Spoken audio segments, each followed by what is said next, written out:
Good evening, কেমন আছেন সবাই? শুভ ব্লগে আপনার আরেকবার স্বাগত জানাই। আজকে সোমবার, এখন বাজছে সোমবারের প্রায় 4টা, মানে বিকেল প্রায় 4টা। তো দোকানে চলে এসেছি সকাল সকাল আজকে। তো দোকানে এসে এরকম চাউমিনটা ভাজা শুরু করেছি। কাস্টমার আসছে কয়েকটা আজকে, আবার এক একদিন তো কাস্টমার থাকেই না একবারে। এখন যে ঠান্ডা পড়ছে আস্তে আস্তে, দোকানে কাস্টমারও কমে যাচ্ছে। এই চাউমিন ভাজা যে ভিডিওটা আজকে করলাম, তো এটা এমনি এমনি তো করলাম না, এটা একটা কারণ আছে করা। আমার জীবনে যেটুকু এক্সপিরিয়েন্স হয়েছে আজ পর্যন্ত, তার ভিত্তিতে আমি কাস্টমার আছে ক্যাটাগরি হিসাব করছি। একটা চাউমিনের দোকানে একটা কাস্টমার আসলো, he is very standard customer. যাই হোক, মারাত্মক ইংরেজি বলতে পারে আমার মতো। তো ব্যাপারটা হয়েছে, তখন আবার দোকানদার চেষ্টা করবে সেও একটু ইংরেজি মানে বলার মাঝে মাঝে আমার মতো। ধরেন কাস্টমারটি বললো, দাদা give me 1 plate chow mein please. তখন ধরেন আবার দোকানদারও একটু ভেবেচিন্তে উত্তর দিল, ইয়েস দাদা, very fast chow mein ready now and take your seat please. মানে সবই বুঝতে পারছেন, যেমন কাস্টমার তেমন তার দোকানদার, মানে বুঝতে পারছেন সবকিছু আমার মতন একটু একটু। যাই হোক, একটু একটু কিন্তু। যাই হোক, প্রথম কথোপকথন তো শেষ, কাস্টমার ধরেন তার জায়গাতে বসলো, তারপর দোকানদার চাউমিন ভাজা শুরু করলো। তারপর আবার দোকানদার একটু ভাব নিয়ে, দাদা আপনি চাইনিজদের চাউমিন খেয়েছেন? এই দোকানে পাওয়া যায়। মানে কাস্টমার আবার ভাবছে যে ঠিক, বাপরে এই দোকান এত ভালো। দাদা আপনি কলকাতা স্টাইলে চাউমিন খেয়েছেন? ওটাও এখানেই পাওয়া যায়। আর হ্যাঁ দাদা, ওই আপনি চাইনিজটা কী করে চাউমিন ভাজে বলেন তো, দেখেছেন কোনো সময়? হ্যাঁ, দেখেনি না? দেখলেন না একটু আগে? দেখেননি? এই যে আমি ভাজলাম চাউমিনটা একটু আগে, ঠিক এরকম করে। মানে নিজের তারিফ করতে লাগে না, বলতে লাগে না।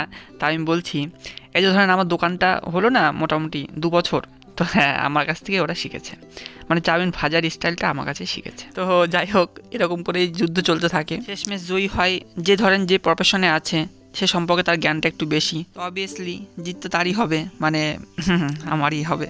যাই হোক, তো মোটামুটি দোকানদারি শেষ করে দোকান লাগিয়ে এখন চলে যাচ্ছি বিয়ে বাড়িতে। তো বিয়ে বাড়ি মানে কিন্তু আবার স্পেশাল গেস্ট আমি।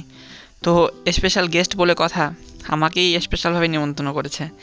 তো সেই জন্য একটা বাইক জোগাড় করলাম। আবার বাইকটা নিজে থাক কি না থাকে একটা জোগাড় করতে হবে। আবার আমি একটু ধর্মে বিশ্বাসী, মানে মিষ্টি মুখ করাতে হবে বিয়ে বাড়িতে। মানে প্রতিটা বিয়ে বাড়িতে আমি এরকম মিষ্টি নিয়ে যাই।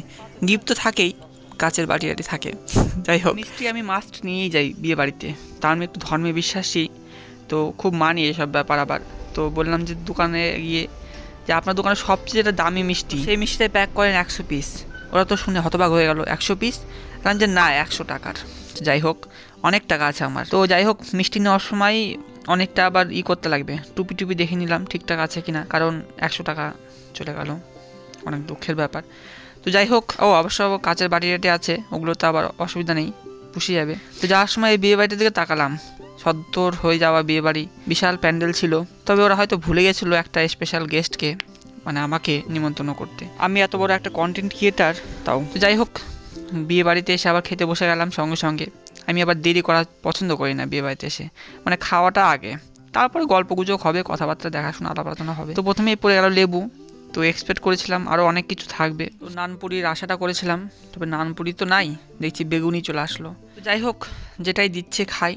তো খাওয়ার সময় আবার একটু কিছু ব্যাপার আছে, যখন মানুষ বিয়ে বাড়িতে খেতে যায় তখন এমন ভাব দেখায় যে খাওয়ার প্রতি কোনো ইন্টারেস্টই নাই, খেলেও হবে না খেলেও হবে, কি দরকার আছে এগুলো করার? আমার এগুলো পছন্দই হয় না। মানুষ আসবে, গল্প গুজব করবো, দেখাশোনা হবে, হ্যাঁ এটাই তো জাস্ট। আর এগুলো খাওয়া দাওয়ার কী দরকার আছে এগুলো করার? আরে না না, আপনি কিন্তু এটা ঠিক করেননি, কী দরকার আছে তোরা টাকা খরচা করার? যাই হোক, হ্যাঁ, কোন দিকে যেন খাওয়ার ঘরটা, ওইদিকে না? ঠিক আছে, তাহলে খেয়ে আসি। জাস্ট খাওয়া দাওয়া কমপ্লিট করে দাঁত খোঁচাতে খোঁচাতে, এই আজকে লবণটা দেখেছিলি? একদম ভালো হয়নি তরকারিটা, লবণটা একটু কম, তাই না? খাসির মাংসটা মাত্র 10 পিস করে দিল, ছি, এত কম দিলে হয়? আমার বিয়েতে দেখিসনি যাচাই খাইয়েছিলাম, যাচাই। কিন্তু আমি তো তোমার বিয়েতে 2 পিস করে পেলাম। আরে একটু শর্ট হয়ে গেছিলো, তাই বলে প্রথম বইটাকে শর্ট হয়ে যাবে? আরে ছাড় না, আমার বিয়ের কথা ছাড়। যাই হোক, চল।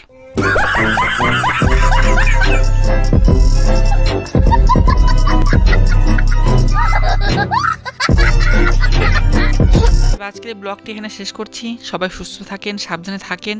আজকের এই ব্লগটি কেমন লাগলো সেটা অবশ্যই কমেন্ট করে জানাবেন। দেখা হচ্ছে আপনার সাথে খুব তাড়াতাড়ি পরবর্তী একটি ব্লগে। বাই।